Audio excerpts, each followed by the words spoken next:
मुर्गा और चिड़ियाघर की चिड़िया। सच्ची आवाज की कहानी। अगर आप हमेशा दूसरों से निराश रहे हैं तो यह कहानी आपकी आंखें खोल देगी। एक बार की बात है, शहर के एक बड़े चिड़ियाघर में एक मुर्गा रहता था। हर सुबह वह ऊंची गर्दन उठाकर जोर से बांग देता था। उसकी आवाज इतनी तेज थी कि पूरा चिड़ियाघर गूंज उठता था। शेर उठ जाते, हाथी उठ जाते और रखवाले भी अपने काम में लग जाते थे। उसी चिड़ियाघर के दूसरे कोने में एक सुंदर चिड़िया रहती थी जो अपने मधुर गीतों के लिए जानी जाती थी।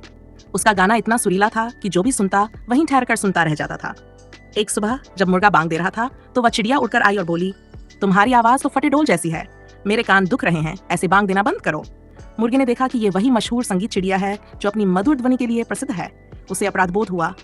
माफ करना, उसने कहा, अब से मैं अपनी आवाज बेहतर बनाऊंगा। उस दिन से मुर्गा हर सुबह अभ्यास करने लगा। वह चिड़िया की तरह गाने की कोशिश करता, गले को खींच खींच कर स्वर मिलाने की कोशिश करता। एक हफ्ते बाद वह फिर चिड़िया के पास गया। देखो, अब तो मैं अच्छा गा रहा हूं ना, उसने पूछा। लेकिन चिड़िया ने नाराज होकर कहा, क्या बकवास है, बस करो, कोई प्रगति नहीं। मुर्गा दुखी हो गया लेकिन हार नहीं मानी। उसने और मेहनत की, डालियों पर चढ़कर गाने की कोशिश की और कई बार फिसलकर नीचे भी गिर गया। एक महीना बीत गया। जब उसने फिर चिड़िया को सुनाया तो चिड़िया ने चिल्लाकर कहा, चुप रहो, तुम्हारी आवाज बहुत बुरी है, यह तो शोर है। मुर्गा टूट गया। उसके आंसू गिर पड़े। उसने तय कर लिया कि अब वह कभी बांग नहीं देगा। अगले दिन चिड़ियाघर के रखवाले जानवरों ने देखा कि मुर्गा चुप है। सबको अजीब लगा। रखवाले ने पूछा, क्या हुआ मुर्गे, आज बांग क्यों नहीं दी? मुर्गे ने शर्म से सिर झुका लिया। उस चिड़िया ने कहा कि मेरी आवाज खराब है, इसलिए मैंने बांग देना छोड़ दिया। रखवाले मुस्कुराया, अरे मूर्ख, तुम्हारी बांग के बिना तो मैं समय पर उठ ही नहीं पाया। मेरे काम देर से शुरू हुए। पास में खड़ी बुढ़िया बंदरिया बोली, अगर तुम बांग नहीं देते तो हमें खाना देर से मिलता है।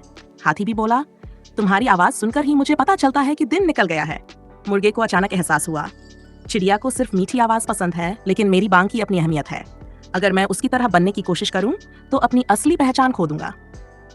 उस दिन के बाद मुर्गे ने अपनी बांग फिर शुरू की और हर सुबह उसकी आवाज से पूरा चिड़ियाघर जग उठता था।